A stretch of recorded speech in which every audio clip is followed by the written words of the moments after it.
Alright, let's hope it's focused on me and everything's all good, so let's get started. So, hi guys, welcome back to my channel. It's Emmy here, and I'm just gonna do a video that you guys have been requesting quite recently. Not gonna lie, I've always wanted to do this video because editing is like my passion. It's my secret hobby, and that's what ultimately caused me to join YouTube, because I liked editing. I've actually gotten quite a few comments that have been asking me to do a video on how I edit. So yeah, here I am showing you guys how I edit, how I make my videos cool and all of that jazz. So I just want to say that this video is not about iMovie, it's not about editing on your phone, it's about editing on your computer, specifically a Mac, because it's about Final Cut Pro. I know Final Cut Pro is very expensive and I know that people can't afford it. I know that there are methods of getting it that you don't have to pay for it, but I'm not going to be condoning that action. I'm not going to be helping you guys try and figure out a way of how to get it without paying for it. If you guys don't use it, this video might not be for you, but if you do, keep on watching because I'm going to tell you a lot of tips and tricks of how to use it and how I edit my videos. So let's start off with equipment. I've been using the Canon EOS 200D for filming my videos. It is a base camera. I'm still using the base lens. I'm still using everything that came with it when I bought it. I bought it a couple years back, so probably around about 2018. See, I've started making videos and it's the only camera I really own at home, so I'm using it to make videos. It's been good so far. It's actually really good, not gonna lie. If you guys want to find something like a base model, the Canon 200D is actually really good. So apparently the Canon cameras are named differently in different countries, so 200D, I don't know if it's the same in US, but if it is, get that camera. It's really good. I rate it. I also use a tripod obviously because I need something to put my camera on, and I use this really cheap one that I got in my local camera store. It's not that good, honestly. I should get a new one. I also use a GorillaPod for when I take videos out of the house or I just want to hold it and it's easy instead of holding a big chunky tripod. It was very good. I got it for my birthday. If you saw my birthday vlog, here it is up there. It's been really good and handy. You know, you can adjust the legs wherever you want. Okay, so now let's get on to how I actually edit after we've done all the equipment. So obviously, as I said before, I use Final Cut Pro. Again, yes, it's expensive, but worth it. Trust me, it is worth it. I used to use iMovie when I made like little videos when I was like younger, and it was alright, it was decent, but then as soon as I moved to Final Cut Pro, I will not go back. I'm sorry, iMovie fans, I'm sorry iMovie gang, I'm not coming back. I'm sticking with the Final Cut Pro. So I want to start off with basics, the basics of Final Cut Pro. So basically on my Mac, I use keyboard shortcuts to help me edit much more quicker. So I'm telling you guys this because it will help you guys edit much more quicker. So obviously the first one I use very commonly is copy and paste, which on the Mac it's Command V and Command C. So if I want to move a part of a clip that I have, like it's just been moved in the wrong spot, I'll use Command C to copy and then find the place where I want to put it and press Command V and it'll paste it there, and that's a very quick and easy tool instead of dragging it the whole way there, because you know videos can be like 10 minutes long, and if a clip has fallen at the end of the video and like at 10 minutes and you want it in the intro, just pulling it across 10 minutes will take you a couple of minutes. Not gonna lie, I've done that before and it's been a waste of my time. I also use B. You just press B on your keyboard and it changes your cursor from what it is originally. So normally it is already on the selector tool, which it just is like the cursor, so it just allows you to click on the different clips and just move them around and stuff. By pressing B, you change your cursor to the blade, and the blade tool is very useful for all type of editing, trust me. I use the blade tool to take away any awkward pauses in my speech or to just chop and change my audio and my videos. So normally when I've like accidentally kept the video going on for too long, obviously I'm not going to keep that in my video. I don't want like extra 2 minutes at the end of my video of just the pause and black, or just like me walking off and forgetting I have my camera on. I'm going to use the blade tool, just snip the side of it and then select what's been left and just delete it. You just simply change your cursor back to the select tool, so you just press A and then you can select the part that you've chopped out and just press the delete button on your keyboard and you've deleted it. And it's all like, it's such a simple thing to realize, but it is the most helpful thing I've ever used in editing. Those are really the only shortcuts I use when I'm editing. There is more, like there's the range tool and the trim tool. I don't really use them, but I use the range for audio, which will be in the audio section of this video. The timestamps are all down below. Trust me, I would have put them there to help you guys because this is probably going to be a long video. So if you want to know how to use those keyboard shortcuts, they'll be in that part. So we're going to start off with the base of when I'm starting to edit a video. So obviously I want to input my media into Final Cut Pro.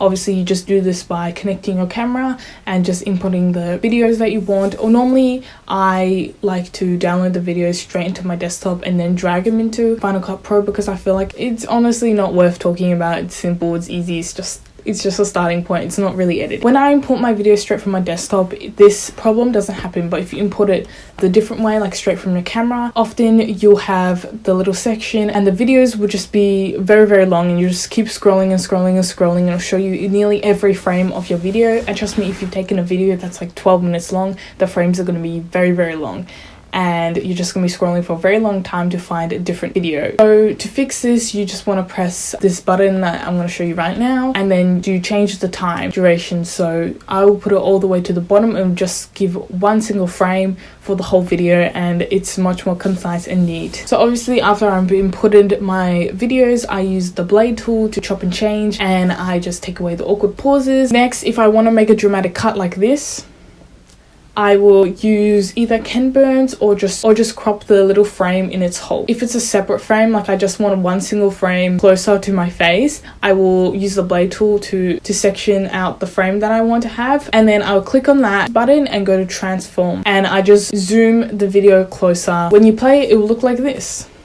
So that's simple, easy. Another way to do this is Ken Burns, but you have to use the crop method instead. So go on crop and then go to Ken Burns and just choose where you want to first start the frame and then where you want it to end on, and then it will just do it for you, but it'll look like this. Okay, so now that I've done like the basis of the whole video, what I absolutely love and what really changes my whole video is using transitions, effects, titles, sound effects, audio, all that. So this whole section is going to be about that. So I'm going to talk about effects and transitions right now. So most of my effects and transitions are from Ryan Nangle. I think I'm saying his name right. I really don't know, but he's on YouTube and he creates lots of transitions and effects that are sometimes free, sometimes paid. I only get the free ones because obviously after buying Final Cut Pro, I'm kind of not in the way to buy effects, but I'll show you guys my favorite free ones that I use in nearly all my videos. My favorite ones that you guys need to have is the VHS effect and the VHS transition, and they look like this.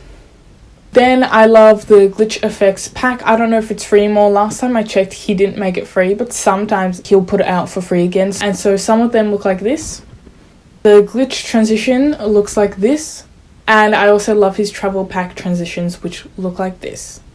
And I often use the effects on titles, which I'll talk about very, very soon. So these are my go-to, no joke, I love them with all my heart. I use them in all my videos. They're my absolute favorites and you guys need to get them. So thank you, Ryan, for making these, or else my videos would have been sad, like absolutely sad. So thank you so much for making these. So I'm going to teach you guys how to use these effects and transitions. So it's pretty self-explanatory. Just go to his website, which I'll link down below. You want to find a free thing, you sign up, all that jazz, and then you just download them. You want to unzip the files because Final Cut Pro does not like zip files. You want to go to your Finder computer users, movies, and then it'll have motion templates, and then you just simply put the effects or transitions in its respective folders. So obviously if you've downloaded an effect like the VHS effect, you'll drag and drop it into the effects folder, and then you just restart your Final Cut Pro. Favorite effects and transitions that are already downloaded when you get Final Cut Pro is the underwater effect and the bad TV effect. I use these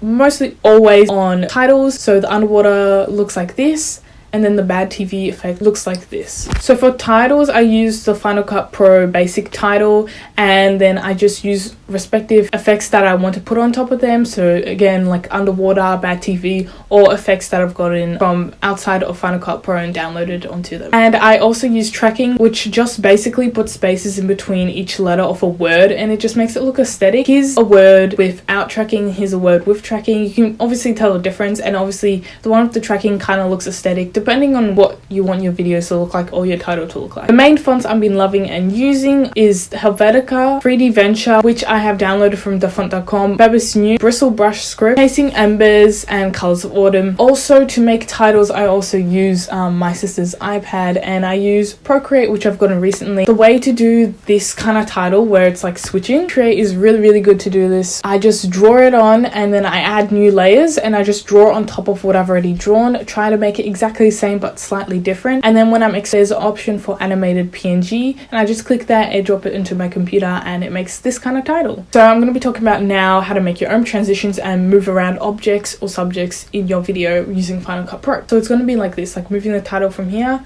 to here. So to do this, you want to use keyframes, which is a bit technical and a bit complicated, but it's really easy when I break it down to you. All you want to do is press on the subject that you want to move. So for example, I want to move this, so I'll click on it, and then you want to click on this button, which kind of looks like a diamond, just once, and then you want to move to the frame where you want the object to be moved to. So for example, I'm going to move a couple frames later on, I'm going to move the subject to where I want it to go, and you can just continuously do this, and then it could make a smooth transition like this. Okay, let's talk about copyright-free audio. I've got many videos on my YouTube about this already. Obviously copyright-free because we don't want to get our videos copyrighted. So I've got a lot of videos that showcase my favorite aesthetic audios that are copyright-free on my channel. I've got 2 currently. They're very trustworthy. The first video I made was like a year ago, so some of the audios have been copyrighted now. That's the problem with YouTube. Audios that you may think will be non-copyright for a very long time could end up in the future copyrighted. So Surface's music was very popular. It was non-copyright for so long, became so popular, I don't know, they decided to make a copyright. So my first couple videos used that, and now they're copyrighted, which is a bit sad. So make sure you find a good reliable website that allows you to get copyright free music. Sometimes you have to pay for these websites, but I've got this website that is free currently, and it's called Thematic. I've used this in my last video about copyright free music, and it's a really good website. There's so much really nice songs on there, and trust me, it's just good. So you guys should sign up there, no joke, it's the best thing I've ever found. I'm gonna link the video where I said my favorite aesthetic non-copyright audios from Thematic. It's right here, click on it if you want to watch it and find some cool audio that's aesthetic and from Thematic. Let's talk about editing my audio in my videos. So often there's times where you want to make the audio quieter. So for example, if I'm talking and I have audio in the background right now, obviously I've made it quiet just for this, but as soon as I make a pause, I want to make the music louder, because then, you know, it's kind of awkward, like if I'm showing you guys something or just like. So to do this, a very easy way, instead of cutting up using the blade tool and cutting up certain audio parts and making it lower, to do this really easy, you want to use the range tool. So you basically just do, I think it's R on the keyboard, or you just go and personally pick the range tool, and then you click the part where you want it to start to the part you want to end, and then you just simply put the audio lower or higher,